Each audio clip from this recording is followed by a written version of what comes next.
자, 이제 마지막 시간입니다. 요거 끝나고 이제 경기 변동을 들어갈 건데요. 자, 일단 이 효율적 시장 이론에서는 정보가 반영되어 있느냐 안 되어 있느냐로 판단한다 그랬죠. 만약에 정보가 반영되어 있으면 이제 효율적이고요. 반영되어 있지 않으면은 비효율적이잖아요. 반영되어 있지 않다면은 그 반영되어 있지 않은 정보를 이용하는 사람이 그 시장에 가서는 초과이윤을 얻을 수도 있겠죠. 그 허점을 파고드는 거죠. 시장은 모르는 정보를 누군가가 개인이 가져간다면은 초과이윤을 얻을 수가 있는 거죠.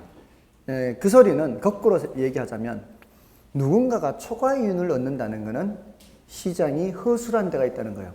그 소리는 뭔가가 비효율적인 구석이 있다는 걸 뜻하는 겁니다. 그죠? 그러니까 얘네들 시장에서 초과이윤이 존재한다는 것은 얘네들이 뭔가 비효율적인 구석이 있다는 거죠. 얘는 현재 공표 정보도 반영 못하고 있고 내부 정보도 반영 못하고 있다는 그런 비효율적인 구석이 있고 얘는 내부 정보를 반영 못하고 있다는 그런 비효율적인 구석이 있다는 거죠. 그러니까 누군가가 초과이윤을 얻을 수가 있다는 뜻이죠. 자, 그런데 말입니다. 그런데 이렇게 얘기하면 굉장히 얘네들이 비효율적인 데가 있다는 뜻이잖아요. 얘네들이 굉장히 비효율적인 데가 있다는 뜻이잖아요. 그런데 말입니다. 초과이윤을 얻기 위해서는 보다 우수한 정보를 이용해야 되잖아요. 그렇잖아요. 근데 그 보다 우수한 정보가 그냥 하늘에서 뚝 떨어질까요? 보다 우수한 정보가? 그냥 하늘에서 뚝 떨어지는 것이 아닐 수 있죠. 그 보다 우수한 정보를 이용하려면 그만큼 비용이 발생하지 않겠습니까? 정보 비용이 발생할 수 있죠. 예를 들어서 뭐 그게 불법적인 것이든 합법적인 것이든 예를 들어서 뭐 도시계획과 공무원들 뭐 뇌물을 주든 아니면 뭐 술을 한 잔 사주든 그렇게 해서 이게 합법적으로 얻은 것이라 해도 자기가 또 여러분들 공법에서 배우면 도시기본계획 도시관리계획 이런 것들을 살펴보고 현장 답사도 가고 구체적으로 이게 어디에 뭐가 들어선다 해도 정확하게 어떤 위치냐에 따라서 이게 달라질 수 있잖아요. 그런 걸 지적 도면 들고 다니면서 일일이 다 살펴보고 그래도 요 땅이 조금 더 낫겠구나. 요렇게 해서 땅을 사가지고 딴 사람은 1억 벌 때 이 사람은 2억 벌었어요. 그럼 이 사람이 분명히 돈 더 벌었죠. 이 사람이 돈을 더 벌었긴 더 벌었는데 쓴 게 더 많으면 안 되고 쓴 게 더 많으면 1억을 더 벌었는데 1억보다 더 쓰면 안 되고 딱 1억만큼의 비용이 발생했다면 그러니까 딴 사람은 겉으로 왔을 때 1억 벌었는데 이 사람은 2억 벌은 거예요. 딴 사람보다 얼마 더 벌었어요? 1억 더 벌었잖아요. 근데 이 사람이 그동안에 공부했지 무슨 밥값도 냈지 교통비도 발생했지 공부도 했지 머리 아프게. 그러니까 꼭 현금으로 지출된 비용만 따지는 게 아니라 이 사람이 애쓴 그 노력의 대가를 다 합쳤더니 1억이에요. 그럼 이 사람은 초과이윤을 가져간 게 아니라 자기가 애쓴 만큼을 가져간 거나 똑같다는 거죠. 이러면은 이거는 실질적으로는 초과이윤이라고 할 수가 없다는 거죠. 그렇다면은 그거를 효율적이라고 볼 수 있다는 거죠. 실질적으로는 초과이윤이 없으니까. 얘네가 무슨 초과이윤이 있으니까 비효율적인 구석이 있다 그랬잖아요. 얘네가 비효율적인 구석이 있는 것 같아 보이는데 만약에 그 초과이윤의 크기하고 정보비용 또는 기회비용의 크기가 같다라면 실질적으로는 초과이윤이라고 할 수가 없다는 거고 그렇다면 효율적이라고 얘기할 수 있지 않냐는 거예요. 그러면은 그럴 때의 효율성을 구별해서 표현해서 할당적 효율성이라고 얘기를 하는 겁니다. 그 할당적 효율성에서는 겉으로 봤을 때 뭐가 있어 보이는 거예요. 겉으로 봤을 때는 초과이윤이 있어 보이는 거예요. 근데 따져보니까 이 말이에요. 따져보니까 그 초과이윤의 크기하고 그 초과이윤을 얻기 위해서 지불한 그런 비용이 같다면 실질적으로는 초과이윤이라고 할 수가 없다. 그러면은 효율적이라고 할 수 있다는 거죠. 효율적. 그럴 때 효율성을 뭐라는 무슨 효율성? 할당적 효율성이라고 얘기를 하는 겁니다. 그래서 할당적 효율성이라고 할 때는 초과이윤이 없는 거예요. 초과이윤이. 효율성이 효율성은. 근데 어떤 초과이윤이 없는, 실질적인 의미의 초과이윤이 없는 거예요. 그러니까 겉보기에는 뭐가 있어 보여요. 겉보기에는 딴 사람보다도 더 멀어 보이는 게 있어요. 근데 이 사람이 지출한 정보 비용 또는 기회 비용이 1억이라고 치자 이 말이에요. 이것도 1억이에요. 이것도 1억. 이것도 1억. 그러면은 실질적으로는 초과이윤이라고 할 수가 없다는 거죠. 예를 들어서 그 사람이 막 애를 썼어요. 막 공부도 하고, 발품도 팔고, 이미 국토종합계획부터 꿰뚫고 있어. 그래가지고 1억 더 벌었어. 그래서 그 사람 따라 하려고 해봤더니만, 나는 못할란다. 1억 안 벌고 말지. 이런 상황이라면 이 말이에요. 그 사람이 1억 더 번 이유가 바로 그런 머리도 아파가면서 그냥 발품 팔아가면서 나는 이 집 못하겠다. 2억을 줘도 이렇게 못하겠다. 이런 상황이라면 이 사람은 초과이윤을 번 게 아니에요. 그 사람은 애쓴 만큼 가져간 거예요. 애쓴 만큼. 아시겠어요? 그러면은 실질적으로는 초과이윤이라고 할 수가 없다는 거죠. 자, 그래서 그럼 보십시오. 자, 부동산 투자가 있어요. 예금도 있고요. 주식도 있어요. 예금 지금 요즘 2%대요. 2%도 안 됩니다. 정기예금 금리가. 부동산 투자에서는 요즘 한 5에서 6% 정도 돼요. 6% 잡고요. 주식 투자는 한 11% 된다고 치고요. 자, 이러면 얘가 제일 많이 벌죠.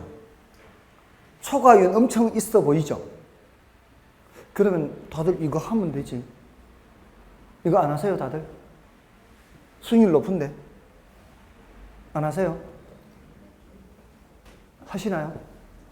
하시면은 그만큼 이게 뭔가 메리트가 있다는 얘기죠. 그럼 안 하는 사람들은요? 이렇게 높은데 안 하는 사람들은 왜 안 할까요? 하면 되지. 자기도 하면 되지. 왜 안 할까요? 이게 위험하다고 생각해서 안 하는 거 아닌가요? 그러니까 어떤 사람은 이거 안 하고 이거 하거나 이거 한단 말이에요. 그런데 그렇게 생각하는 위험의 크기가 얘는 4%고요. 얘는 없고요. 얘는 9%예요. 위험의 크기가. 위험이 높다는 얘기죠. 위험이 적다는 얘기죠. 위험을 감안하면 몇 프로? 위험을 감안하면 2%. 얘도 위험을 감안하면 2%. 얘도 위험을 감안하면 2%예요. 이 사람이 더 벌어 보이는 거는 똑같은 위험에서 더 버는 게 아니라 더 위험을 부담하니까 더 가져가는 거예요. 이 사람이 더 가져가는 것도 위험을 더 부담하니까 더 가져가는 거예요. 맞나요? 그러니까 모두가 11% 버는 게 아니죠. 모두가 11% 버는 게 아니고 모두가 6% 버는 거 아니에요. 어떤 사람은 쪽박 차는 사람도 있고 더 버는 사람도 있고 평균적으로 11%라는 얘기죠. 만약에 이 사람이 정말로 실질적인 의미에서 초과이윤이 있다면 이 사람들이 배아파할 이유가 없죠. 이 사람들도 뭐 하면 돼요? 주식 투자하면 되지. 딱 이런 상황이에요. 딱 이런 상황. 이런 상황이라면 이 사람들을 부러워하거나 할 이유가 없는 거죠. 당신네들은 위험을 더 부담하니까 돈 더 버는 거고 나는 그런 부담하기 싫으니까 그냥 2%만 벌고 말란다. 이러면 말이에요. 만약에 현실이 이렇다면요. 이런지 아닌지는 알 수 없어요, 사실은. 이런지 아닌지는 알 수 없는데 만약에 현실적으로 이렇다면은 이 사람이 더 벌어 보여도 실질적으로는 초과이윤이라고 할 수가 없다는 거죠. 그냥 위험 부담하는 데 대한 대가일 뿐이에요. 이것도 4% 더 버는 게 뭐예요? 위험을 더 부담하는 데 대한 대가일 뿐이에요. 만약에 위험이 이렇다면은요. 위험이 5%인데 주식 투자에서 11% 번다면은 이러면은 엄청난 실질적인 초과이윤이 발생하겠죠. 그러면 이거 투자하는 사람들이 다 이쪽으로 오겠죠. 됐나요? 그래서 현실의 시장이 말이에요. 현실의 시장이 각 투자 안의 위험을 감안해서 적당하게 그렇게 수익률이 배분이 됐을 때에는 현실이 누군가가 더 벌어 보이는 사람이 있어도 실질적으로는 더 버는 거라고 할 수가 없다. 그러면 그런 시장을 무슨 시장이라 할 수 있다? 할당 효율적 시장이라고 할 수 있다는 거예요. 그래서 불완전 시장의 경우에도 마찬가지예요. 불완전 시장의 대표적인 게 뭐예요? 독점 이런 게 있다 그랬죠. 과점 얘네들은 특징이 뭐예요? 지 멋대로 가격을 정할 수 있다 그랬죠. 얘네들은 초과 이윤이 존재합니다. 초과 이윤이 가능해요. 얘네들은. 얘네들도 이 말이에요. 그럼 초과 이윤이 존재한다면은 얘네들이 비효율적인 것 같잖아요. 초과 이윤이 가능하다는 얘기는 얘네들이 자원 배분이 비효율적일 수 있어요. 그런데 이 초과 이윤, 얘네들이 얻는 이 초과 이윤을 위해서 얘네들이 그만큼 희생을 치러야 되면 기회비용을 치러야 된다면 실질적으로는 초과 이윤이라고 할 수가 없고 얘네들도 그러면은 할당적 효율성이 달성될 수 있다는 얘기예요. 그래서 완전 경쟁 시장은 자동으로 할당 효율적 시장이 된다 그래요. 앞에서 완전 경쟁 시장이 있었죠. 완전 경쟁 시장은 얘네들도 어떤 경우에도 초과 이윤이 있을 수가 없어요.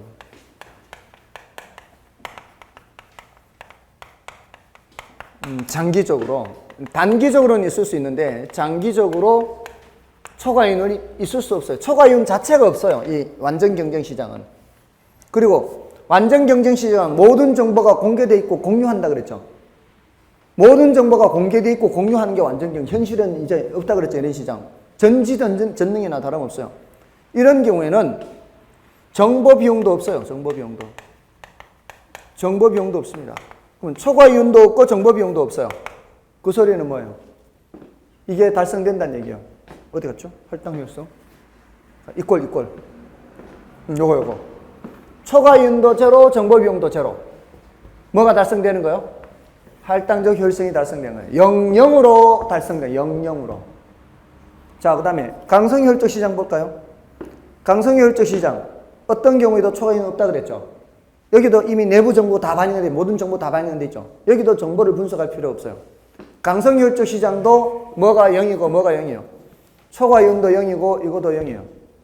그러면 완전 경쟁 시장이든 완전 경쟁 시장은 자동으로 뭐가 되는 거예요? 할당 효율적 시장이 되고요. 완전 경쟁 시장도 자동으로 할당 효율적 시장이 되는 거예요. 강성 효율적 시장. 이렇게 다 자동으로 할당 효율적 시장이 돼요. 근데 불안정 경쟁 시장은 초과이윤이 존재한다 그랬잖아요. 불안정 경쟁 시장은 자동으로 할당 효율적 시장이 되는 게 아니고 이 초과이윤의 크기하고 뭐가 같아야 돼? 정보 비용 또는 기회 비용이 같아야만 할당 효율적 시장이 되고 그렇지 않으면 할당 효율적 시장이 될 수가 없어요. 그러면은 저기 약성, 중강성은요, 저쪽 끝에. 얘네들 초과이윤이 가능하다 그랬잖아요. 얘네들은 자동으로 할당 효율적 시장이 되는 게 아니고 저렇게 발생하는 초과이윤과 저 초과이윤을 얻기 위해서 지불하는 기회비용이나 정보비용이 같아야 할당 효율적 시장이 되는 거예요. 됐나요? 자, 그럼 이렇게 정리를 할 수가 있어요. 완전 경쟁 시장이면은 할당 효율적 시장이다. 맞아요? 정리하면 맞아요? 그럼 할당 효율적 시장이면 완전 경쟁 시장이다. 이거는 안 되는 거죠. 불완전 경쟁 시장도 뭐가 될 수 있으니까 할당 효율적 시장이 될 수 있으니까 그러면 강성 효율적 시장이면 할당 효율적 시장이다. 되죠? 할당 효율적 시장이면 강성 효율적 시장이다. 이거는 안 되는 거예요. 쟤네들 약성이나 준강성도 뭐가 될 수 있어요? 할당 효율적 시장이 될 수가 있으니까. 그러니까 범위로 봤을 때는 완전 경쟁 시장이 제일 좁아요. 범위가. 그 다음이 강성 효율적 시장이에요. 그 다음이 할당 효율적 시장이에요. 그래서 완강할 이렇게. 얘가 달성하기가 제일 까다롭고요. 그 다음이 얘고요. 그 다음이 얘예요. 그래서 이렇게 기억하시면 돼요. 여기가 여중생, 여기가 여학생, 여기가 여자 이렇게. 여중생이면 여자죠. 맞아요. 여자면 여중생이에요? 아니죠. 예, 이제 지쳐가지고 별로 여자도 관심 없어요, 이제. 예, 지금 지쳐가지고 이제 여자 얘기 꺼내도 별로 관심 없어요, 남자분들이. 여학생이면 여자 맞죠? 근데 여자는 여학생이다. 안 맞죠? 예. 그 포함 관계 생각하시면 돼요. 이쪽으로 가면 갈수록. 예. 완전 경쟁 시장이 달성될 가장 조건이 까다롭고요. 달성되는 조건이. 그 다음에 강성효율적 시장, 할당효율적 시장입니다. 자, 이제 50쪽을 보시면은요, 할당효율적 시장에서 좀 얘기를 나누면, 할당효율적 시장은 그 1번은 여러분이 보시고 2번을 보세요. 자원이 효율적으로 할당되었다는 말은 부동산 투자와 다른 투자 대안에 따르는 위험을 감안하였을 때 부동산 투자 수익률과 다른 투자 수익률이 서로 같도록 자원이 할당되었다는 것을 의미하는 거예요. 이거예요, 이거. 주식, 예금, 부동산 이런 식으로. 각각 위험을 감안하였을 때는 어떻게 해요?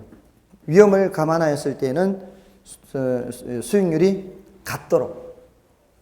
겉으로 봤을 때는 수익률이 다르지만 위험을 감안한 건 어떻습니까?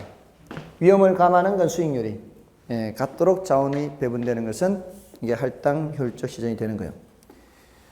다음에 3번이 그런 의미죠. 동그라미 3번이. 또한 우수한 정보로 인해 발생하는 초과 이윤과 그 정보를 얻기 위해 지불되는 기회비용이 같다면 할당효율적이라 할 수 있고요. 다음에 그 동그라미 4번은 됐고요. 5번을 보시면 완전 경쟁 시장에서는 완전 정보로 인해 정보 비용도 없고 초과 이윤도 얻을 수 없으므로 완전 경쟁 시장은 반드시 할당효율적 시장이 됩니다. 그러나 6번에 연결되죠.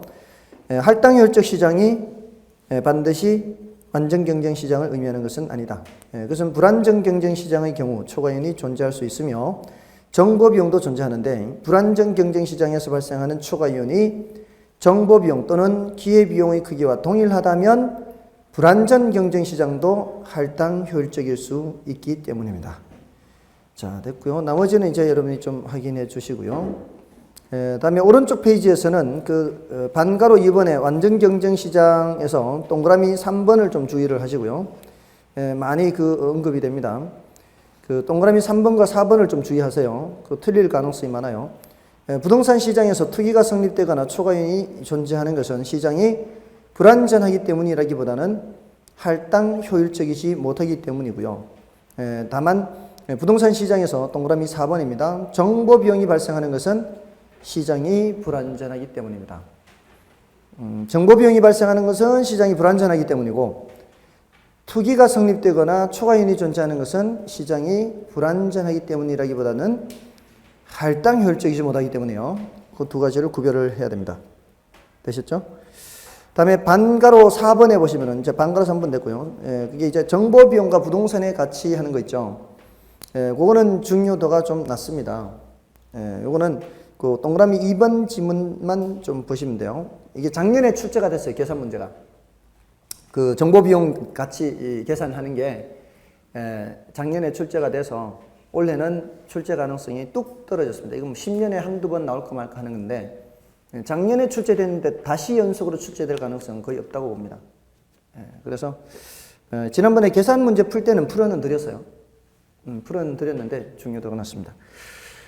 이번에 어떤 투자자가 정보 가치보다 싸게 정보를 획득하였다면 시장을 패배시켰다라고 합니다. 이 소리가 뭔 소리가 하면은 정보 가치보다 싸게 정보를 획득했다면 실질적인 초과이윤이 있다는 얘기 없다는 얘기요.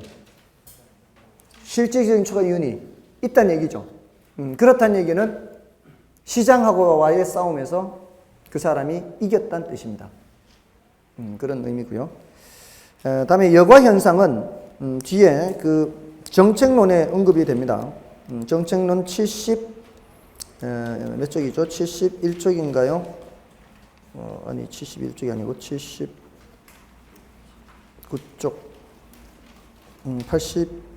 81쪽이네요.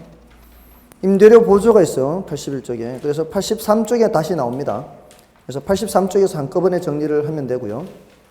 이제 경기 변동을 들어가겠습니다. 83쪽 적어 놓으십시오. 여가 현상에서는. 다음에 이제 경기 변동은 요 놈이죠, 요 놈. 자, 이게 요 두 가지가 이제 주로 언급되는 내용입니다. 그래서 요 두 가지 위주로 정리를 하시되 올해는 부동산 경기의 특성이 조금 더 중요합니다. 최근 몇 년간 거미집 모형은 너무 자주 출제됐어요. 그래서 이거는 간략하게만 좀 설명드릴 거고요. 왜 그렇게 자주 출제했는지 이해가 안 됩니다. 제가 봤을 땐 거의 5기로 그렇게 출제한 것 같아요. 이거는. 자, 부동산 경기 특성입니다. 이거는 이제 일반 경기하고 구별되는 성질을 말하는 거죠. 거기 이제 53쪽에 있는 경기 변동의 개념이라든가 부동산 경기 변동, 요거는 용어 정리 정도입니다. 그 앞에 순환 변동, 장기 변동, 계절 변동, 무작위 변동 이런 말 있죠.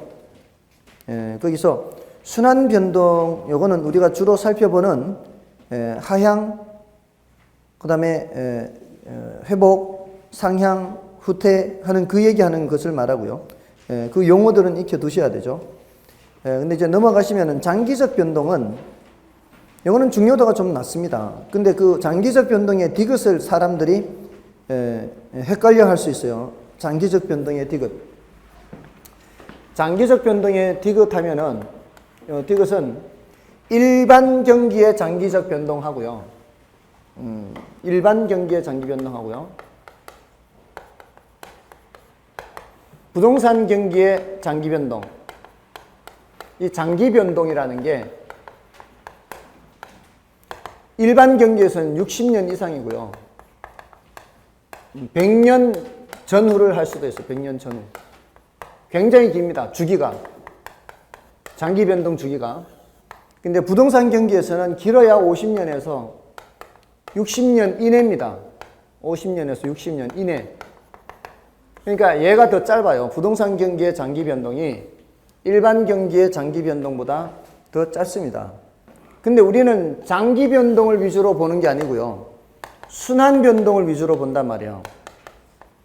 순환 변동에서는 부동산 경기의 순환 변동과 일반 경기의 순환 변동이 주기가 다르다고요. 이 순환 변동에서는 일반 경기는 한 10년 안팎이라고 한다면 부동산 경기에서는 20년 가까이 안팎이에요. 20년. 그러니까 순환 변동에서는 누가 더 길어요? 부동산 경기가 더 길게 나타납니다. 그래서 보통 이제 순환 변동에서 위주로 얘기하기 때문에 이거는 중요도가 좀 낮습니다. 그리고 사실 이런 것들이 절대적이지 않습니다. 이런 게 다 서양 학자들이 연구한 거거든요. 우리나라는 어떻습니까? 우리나라는 60년대부터 경제 개발이 시작됐죠. 60년대부터 경제 개발이 시작돼서 그 주기가 굉장히 짧습니다. 급속도로 경제가 성장했기 때문에 서양 이론을 그대로 적용하기가 곤란해요. 그러니까 서양에서 일반 경기가 10년이라고 우리나라도 10년일까요? 그렇지 않거든요. 오히려 우리나라는 부동산 경기가 거의 10년에 가깝습니다. 그만큼 우리나라는 빠른 속도로 올라갔기 때문에 이게 좀 다르거든요. 절대적이진 않단 말이에요. 근데 대체로 약 2배 정도 얘기는 합니다. 약 2배. 이게 우리나라 같은 경우에는 이게 일반 경기도 짧고 부동산 경기도 짧고 그래서 약 2배 정도 얘기는 하는데 절대적이지는 않다. 이렇게 얘기를 할 수 있고요. 그 이제 54쪽에 보시면 이제 부동산 경기 특성 여기서부터 이제 위주로 말씀을 드립니다. 그 위에 있는 건 뜻 정도는 알아두세요. 계절 변동이라든가 무작위 변동 이런 것들은 뜻 정도는 알아두시면 되고요. 부동산 경기 변동의 특성해서 동그라미 1번은 이제 여러분이 보시고 동그라미 2번에 그런 말이 있죠. 일반 경기 변동에 비해 변동 주기 기간이 약 2배 정도 길다 이렇게 있죠. 제가 그냥 약 2배 정도 이렇게 말씀드린 이유가 외국 학자 보통 한센이라는 학자가 얘기하거든요. 한센이라는 학자가 부동산 경기를 이제 건축 경기라고 하면서 이게 약 17년에서 18년 이렇게 얘기하거든요. 근데 그게 우리나라하고 똑같이 적용되겠냐고요, 그게. 그렇지만 일반 경기에 비해서 약 2배 정도라는 표현은 뭐 그럴듯해 보인다는 거죠. 우리나라에서 적용을 하더라도. 그래서 그 동그라미 2번에 보시면 이제 주기 변동 이런 측면에서 주기는 일반 경기에 비해서 약 몇 배? 약 2배 정도 되고 주기 진폭이죠. 진폭. 진폭은 더 크다 이렇게 더 크다. 이거는 이제 타성 기간이 작용하기 때문이다 이렇게 타성 기간이 뭐 길다 이렇게 표현할 수도 있고요. 일반 경기에 비해서 그만큼 반응이 둔하기 때문에요. 반응에 민감하기 때문에요. 반응이 둔하기 때문에 일반 경기에 비해서 반응이 둔하기 때문에 보통 이런 책들 있죠. 이런 책들은 부족하면 어떻게 해요? 며칠 만에 나오죠. 이거 다 팔려서 없어요. 그럼 어떻게 하면 돼요? 찍어내면 되지. 며칠 만에 나와요. 근데 부동산은 부족하다고 며칠 만에 나오나요? 안 나오죠. 착공한다고 바로 나오는 것이 아닙니다. 그러니까 한참 지나야 나오는 거예요. 반응이 둔하다는 얘기입니다. 그래서 이런 주기 진폭이 나오고요. 다음에 동그라미 3번에 보시면은 부동산 경기 변동은 일반 경기와 서로 밀접한 관련을 맺고 서로 영향을 주고 있지만 반드시 똑같이 병행한다고 볼 수는 없습니다. 그러니까 일반 경기에 비해서요. 일반 경기에 선행할 수도 있고 동행할 수도 있고 역행할 수도 있고 독립적일 수도 있고 굉장히 다양한 모습을 보이는데 그 중에서 가장 많이 언급하는 게 바로 후행이라는 말을 가장 많이 언급해요. 여러 가지 모습을 있어요. 여러 가지 모습이 있는데 그 이유가 우리 왜 주거용 부동산 경기 얘기하죠. 또 상공업용 부동산 경기 얘기하죠. 상공업용 부동산 경기. 그리고 일반 경기도 있죠. 일반 경기가 활발하다는 게 뭔 뜻이에요? 뭔 뜻? 일반 경기가 활발하다는 거는 일반 제조 유통 활동이 활발하다는 얘기죠. 제조 유통 활동이 활발하다는 얘기는 그 과정에서 어떤 부동산이 필요합니까? 상업용, 공업용 부동산이 필요할 거 아닙니까? 그럼 일반 경기가 좋다라는 거는 상업용, 공업용 부동산도 경기가 좋다라는 얘기죠. 얘가 좋으면 얘도 함께 좋게 되는 겁니다. 얘네들은 함께 움직인다는 얘기, 함께. 자, 그러면은 시장에 인적, 물적 자원이 어디로 투입되겠습니까? 이쪽으로 인적, 물적 자원이 투입되겠죠. 그러면 이쪽으로는 투입이 안 될 거 아니에요. 그러니까 얘네들하고는 거꾸로 가는, 거꾸로. 이렇게. 거꾸로 가는 겁니다. 이렇게 거꾸로. 얘는 같이 움직이고 있고. 됐나요?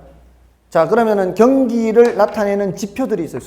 숫자로 이렇게 지표를 나타내면 얘 숫자와 얘 숫자는 같이 갈 거 아니에요. 얘는 뒤쳐져서 갈 거 아니에요. 거꾸로 갈 거 아니에요. 근데 우리 부동산 쪽만 평균해보자고요. 부동산 쪽만. 이게 100에 위치해 있고요. 이게 100에 위치해 있어요. 얘가 50에 위치해 있어요. 역순환해서 거꾸로 움직이기 때문에 얘네들 잘 굴러갈 때 얘는 거꾸로 가요. 근데 평균은 어떻게 평균하자고요? 이렇게 부동산 쪽만 가중 평균하자는 거예요. 그러면 숫자가 요거보다는 이쪽으로 끌려갈 거고 요거보다는 이쪽으로 끌려갈 거 아니에요. 가중 평균하게 되면은 한가운데는 아닐지라도 이 사이 어딘가에 있을 거 아니에요. 그러면은 이 숫자보다는 뒤쳐져서 나타나게 돼요. 뒤쳐져서. 그래서 후행이라는 말을 제일 많이 쓴다고요. 후행이라는 말을 쓰는 이유는 가중평균치적 성격 때문이라 그래요. 가중평균 성격 때문에. 뭐의 가중평균 성격이요? 부문별. 주거용 부동산 경기와 상공업용 부동산 경기의 무슨 별? 부문별 가중평균 성격 때문에 뭐에 뒤쳐져서 간다? 일반 경기에 뒤쳐서 간다. 이렇게 얘기를 하는 겁니다. 어디까지 내가는 수치화했을 때 하는 얘기들입니다. 이게 이제 3번, 4번 얘기죠. 3번, 4번, 5번까지 말씀을 드린 거죠, 지금. 3번, 4번, 5번이 지금 이 얘기입니다. 동그라미 3번, 4번, 5번 이렇게 되고요. 이거는 동그라미 2번 얘기고요. 동그라미 1번은 이제 여러분이 봐주시면 되고요. 다음에 동그라미 6번은 부동산 경기는 순환 국면이 명백하거나 일정하지 않으며 경기 회복이 길며 완만한 데 비해 후퇴는 짧고 빠르게 진행되어 우경사 비대칭 구조를 지니는 것이 일반적이다. 이거는 이제 현실에 이걸 보면 돼요. 이렇게. 이렇게 가면 이제 여기서부터 여기까지 이르는 시간하고 여기서부터 여기까지 이르는 시간이 짧다는 이게 짧게 나타나고 이거는 길게 나타납니다. 경제가 장기적으로 성장하지 않습니까? 경제가 장기적으로 성장하려면 이런 모습을 가질 수밖에 없다는 거예요. 후퇴는 빠르게, 회복은 느리게 나타난다. 이렇게 보시면 돼요. 7번은 이제 여러분이 보시면 됐고요. 다음은 이제 그 밑에 박스 밑에 순환 국면별 특성이죠. 박스는 이제 아주 요점만 간단하게 나타낸 거예요. 박스는 반가로 4번 순환 국면별 특성입니다. 자, 지금 우리 어디 하고 있나요? 지금 오늘 이거 다 했고요. 요거 하려고 하는 거 지금. 부동산 경기 특성은 일반 경기에 비해서 주기나 진폭, 주기는 더 길게, 진폭은 더 크게, 그리고 일반 경기와 뭐 선행, 역행, 뭐 여러 가지 모습이 있을 수 있는데 후행하는 성격을 갖는다는 말을 많이 한다는 것은 각 부문별 가중평균치적 성격 때문에 후순환하는 성격을 갖는다. 그래서 부문별로 따로 떼놓고 봤을 때는 주거용 부동산 경기와 상공업용 부동산 경기는 좀 역행하는 관계에 있고요. 또 일반 경기하고도 주거용은 역행하는 관계에 있는데 상공업용 부동산 경기와 일반 경기는 병행하는, 함께 가는 경향이 있다. 뭐 이런 얘기를 할 수 있고요. 나머지는 여러분이 더 확인하시고요. 자, 이 순환 국면별 특성은 그 이제 하향 시장, 회복 시장 이런 각 국면별로 어떤 성질을 갖느냐 하는 거죠.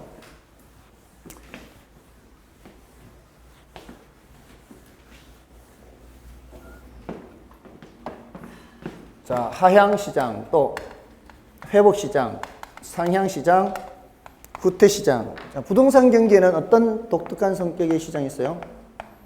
안정 시장이라는 게 있죠. 그래서 이때 거래는 어떤 움직임이냐 또는 가격은 어떤 움직임이냐, 매수인과 매도인 중에서 누구를 중시해야 되느냐, 과거 사례 가격은 어떤 의미가 있느냐. 자, 이런 내용들을 보는 거죠. 자, 이거를 이제 그림을 그려놓고 살펴보면 되죠. 이렇게. 여기 이제 하향 시장, 여기죠. 거래가 거의 없겠죠. 이 시기는. 이때부터 거래가 나타나기 시작하겠죠.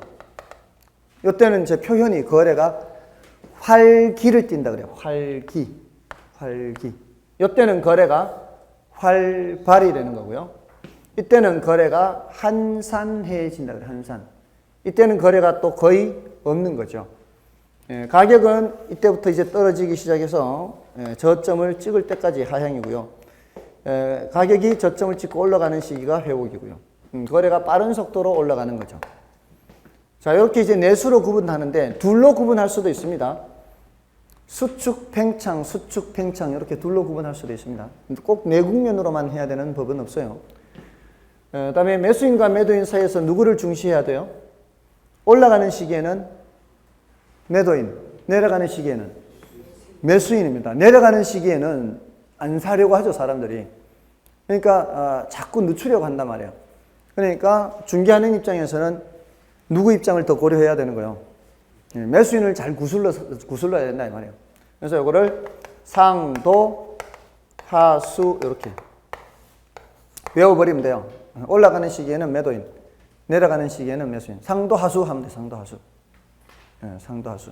근데 약간의 뉘앙스 차이는 있어요. 이 시기가 전부 다 올라가는 시기죠. 올라가는 시기니까 상도잖아요. 이건 전부 다 내려가는 시기가 하수잖아요. 근데 이 시기는 요 직전 시기에 매수인 중시였단 말이에요. 그럼 여기는 매도인 중시로 바뀌는 시기 이렇게 얘기해요. 매도인 중시로 바뀌는 시기.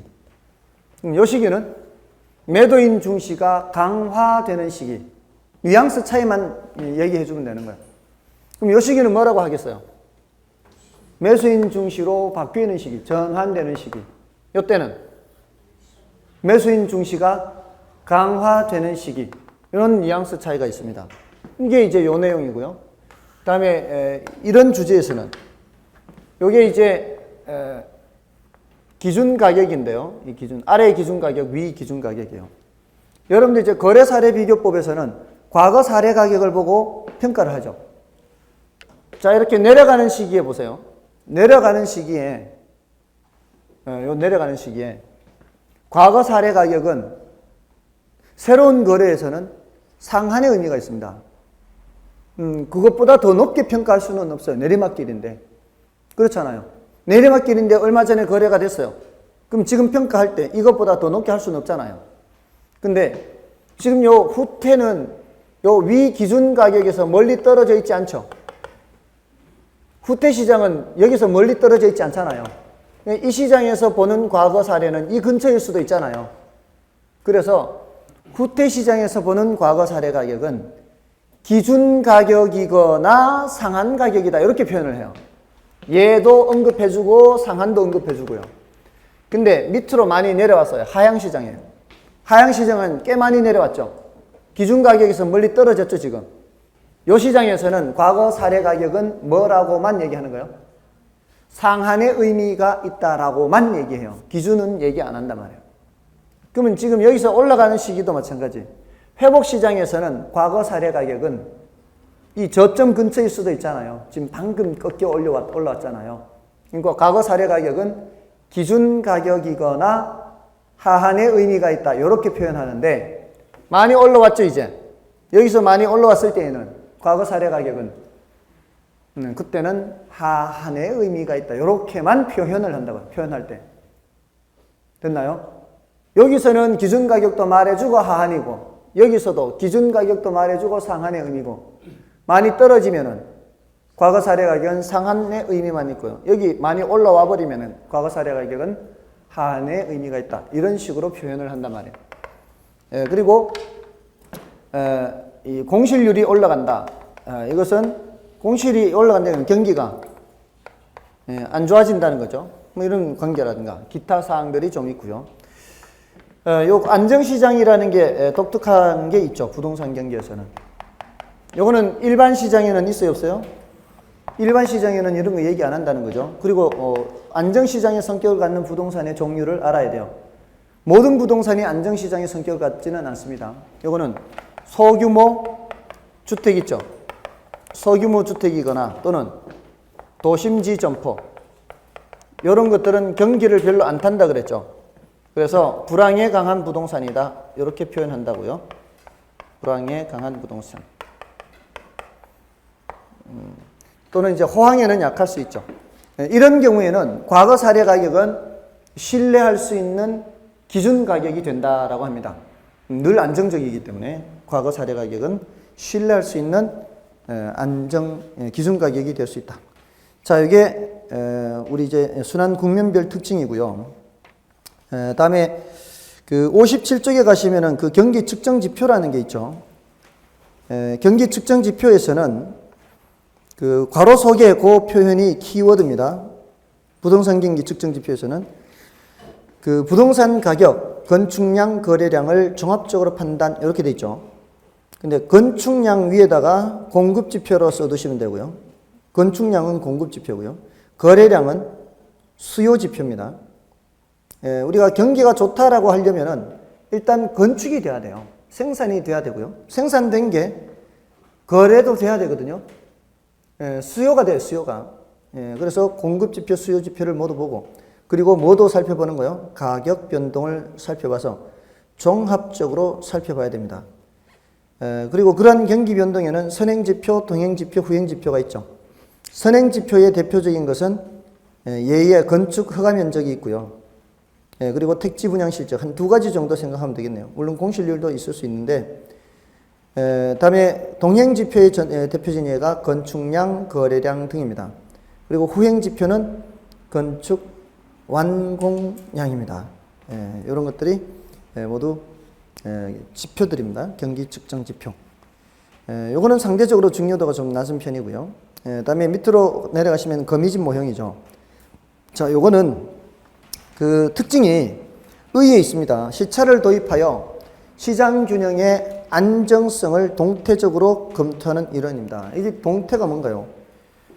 우리 시험에는 동태도 나오고 생태도 나오고 다 나옵니다. 아니, 동태는, 여기서 동태는 움직일 동자죠. 시간의 흐름을 고려하는 겁니다. 시간의 흐름. 그게 동태란 얘기고요. 생태는 어디 나올까요? 버제스, 생태. 살아있는 생물을 연구하는 게 생태학이죠. 생태학 하잖아요. 그러니까 식물, 동물 연구하는 게 생태학이에요. 거기에는 이제 식물만 있는 게 아니고 동물도 있는 거죠. 생태학 할 때는. 그러니까 그 도시 성장 구조론이라고 하잖아요. 버제스의 동심원 이론, 도시 성장 구조 이론. 도시가 생물이에요, 무생물이에요? 무생물이잖아요. 근데 성장이라는 표현을 쓰죠. 그거는 바로 살아있는 생물인 것처럼 하는 거잖아요. 그럴 때 생태학적 관점에서 연구했다라고 해요. 생태학적 관점에서 살아있는 생물인 것처럼. 그리고 인근 지역의 생애주기란 말 들어보셨죠? 인근 지역의 생애주기, 라이프 사이클. 인근 지역이 생물이에요, 무생물이에요? 무생물이잖아요. 근데 성장, 성숙, 안정, 쇠퇴 이런 얘기는 지금 살아있는 생물인 것처럼 얘기하는 거죠. 그런 건 다 무슨 관점에서 하는 거예요? 생태학적 관점에서 하는 거예요. 그 생태, 동태 다 나온다고요. 어쨌든 그 특징이 시차를 도입했다는 거죠. 시차. 그게 이제 어떤 의미인가 하면은 가장 기본 특징이 이거예요. 수요는 금기 가격에 의존하고요. 공급은 전기 가격에 의존한다는 얘기입니다. 이게 가장 큰 특징이에요. 여기에다가 이제 조금 더 추가한다면은 폐쇄 경제를 전제합니다. 폐쇄 경제. 수출 수입이 안 되고요. 생산 물량은 생산량은 당해 연도 소비예요. 생산량은 당해 연도 소비. 비축이 안 된다는 얘기입니다. 비축하면은 안 돼요. 당해 연도 소비가 돼야 돼요. 그래서 어떻게 설명하는 겁니까? 어떤 해에 어떤 이유로 생산량이 요만큼이에요. 농산물 같은 거죠. 생산량이 요만큼이면 그 해에는 생산량을 바꿀 수 있어요, 없어요? 그 해에는 못 바꾸는 거예요. 그 해에는 요거밖에 안 돼요. 그러니까 그 해에는 공급 곡선이 수직이에요. 이게 첫 해년도 가격 생산량이라고 생각해보세요. Q1이에요, Q1. 첫 해년도 생산량. 그 해에는 수직의 공급 곡선입니다. 그러면은 수요 곡선이 이렇고요. 공급 곡선이 이렇게 돼요. 그 해는, 첫 해는. 그럼 가격이 어디서 결정돼요? 가격이 여기서 결정돼요, 여기. 첫 해는 공급 곡선이 이거니까. 그럼 첫 해 가격이 여기 결정되죠? 맞나요? 그럼 공급은 전기 가격에 의존한다는 얘기가 뭐예요? 두 번째 연도 공급은 첫 번째 연도 가격에 의존한다 이 소리죠. 그러면 두 번째 연도 생산량은 뭐 보고 결정한다고요?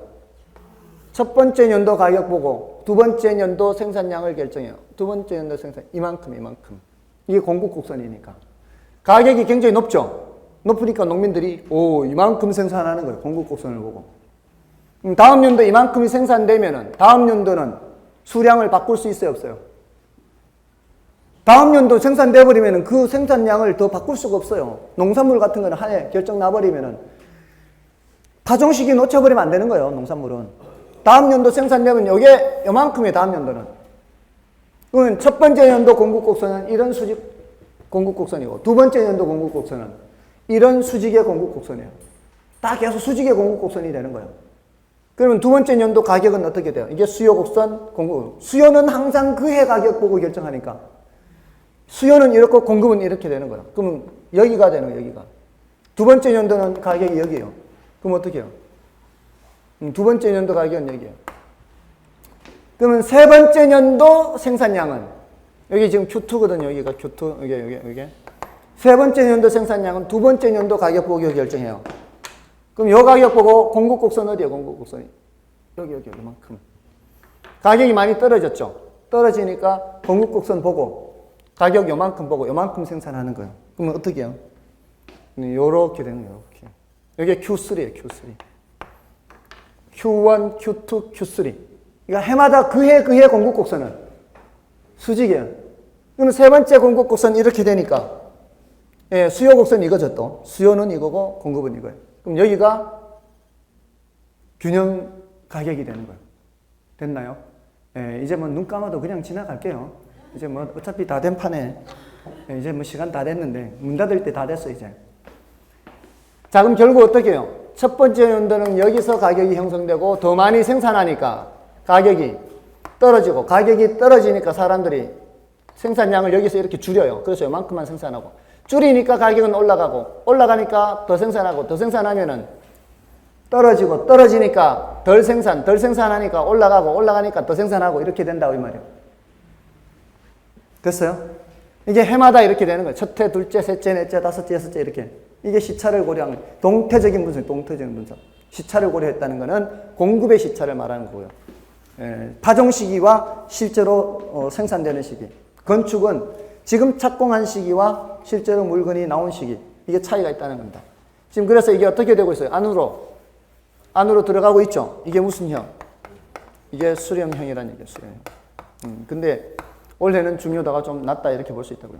수렴형이서 공급 곡선이 더 가파른가요? 수요 곡선이 더 가파른가요? 여러분이 보셨을 때. 공급 곡선이 더 가파른 겁니다. 공급 곡선이 더 가파르고 수요 곡선이 더 완만한 거예요. 그러니까 수요가 더 탄력적이죠. 그래서 수탄수 이렇게 기억하면 돼요. 수탄수. 수탄수 뭐 하나 더 붙인다면 공탄발. 수요가 더 탄력적일 때 무슨 형? 수렴형. 공급이 더 탄력적이면 발산형 이런 의미예요.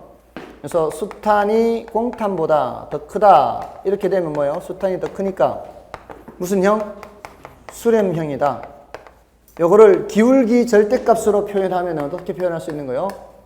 수요 곡선 기울기 절대값이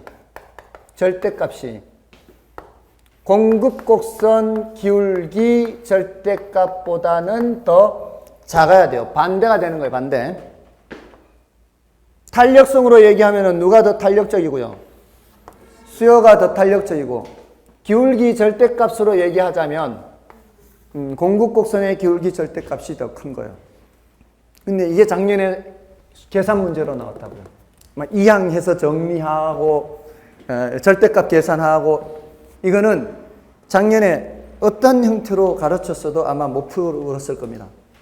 그래서 작년에 안 가르치기를 잘했어요. 올해도 안 가르칠 거예요. 너무 자주 나왔기 때문에 이제는 또 가능성이 없어요. 이제 올해 나와도 할 수 없습니다. 너무 자주 나왔기 때문에 더 이상 나올 가능성이 별로 없어요. 자, 이 정도입니다.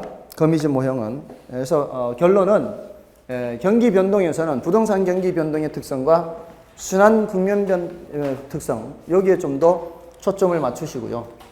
부동산 시장에서는 올해는 부동산 시장의 특성 있죠. 여기에 좀 더 주의를 하시고요. 효율적 시장 이론은 뭐 그렇게까지 많이 나온 것은 아니에요.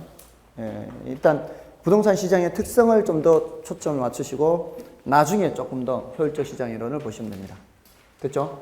그리고 이제 탄력성은 저거 다 중요한 주제들이고요. 각각. 됐나요? 자, 오늘 그 문제가 남아있는데 그 해설도 자세히 되어 있는 편이죠. 그래서 그거는 여러분한테 좀 맡겨드리겠습니다. 문제 푸는 거는 여러분이 좀 풀어보시기 바랍니다. 여기까지 하고요. 다음 주는 정책론부터 하도록 하겠습니다. 애쓰셨습니다. 감사합니다.